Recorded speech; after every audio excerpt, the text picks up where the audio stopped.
السلام عليكم. هذا الصباح لاحظت بلي كاين واحد الفيديو واللي واحد الموقع سمحه الله قطع منه واحد الطرف بحال ويل للمصلين دار البوز.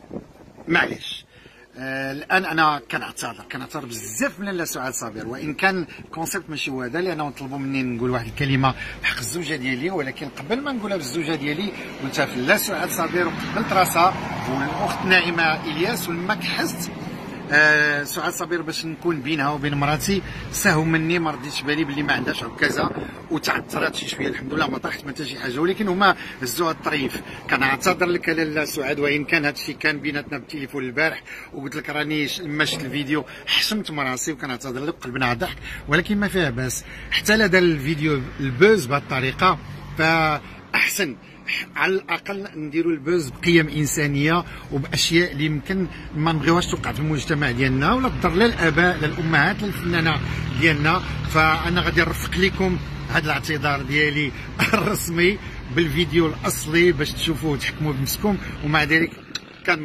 كنبغيك لاله سعاد وسمحي لنا، وراك انت فوق راسي ومعذره على هذا السهو ديالي. شكرا. هادوك جمعهم سبحان الله سي با بازار. هادي دارت موي في سر الحمام، وكان ديما كتقول لي تزوج ودعي معايا، ومن درت واحد الاشهار يلاه عرفت ابتسام 15 يوم، درت اشهار ديال نسكافيه وابتسام هادي لعبات امي، وكتقول لي سير ولدي الله يسهل عليك، الله يفتح عليك ويزوجك. وجاني واحد الرساله من خطيبتي، وهذوك الفلوس اسامي الفلوس ديال الاشهار هما اللي عطيت لهذه المراه باش تتزوج. صدقه. شكوني معايا لاله سعاد صابر، حنا في مدينه قلميم في المهرجان دوادنون الدوره السابعه. ديري لها واحد التكريم اللي كنظن انها تستاهل. لاله سعاد كي دايره؟ لاباس عليك؟ لاباس لي. ديريك شنو الشعور ديالك بهذا التكريم اللي دايري لك؟ شعوري ناحيتك ولا ناحية التكريم؟ ناحية التكريم.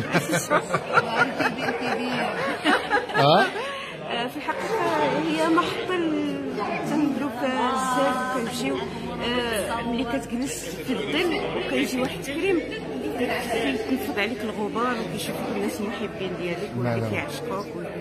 ولكن شنو السر ديال انك بقيتي تبارك الله؟ انا عمري عرفتك في السر بالحمام باقا جميله وباقا ما تكمشتي ما والو. شنو السر داخل عليك والله؟ والله العظيم تتكمش.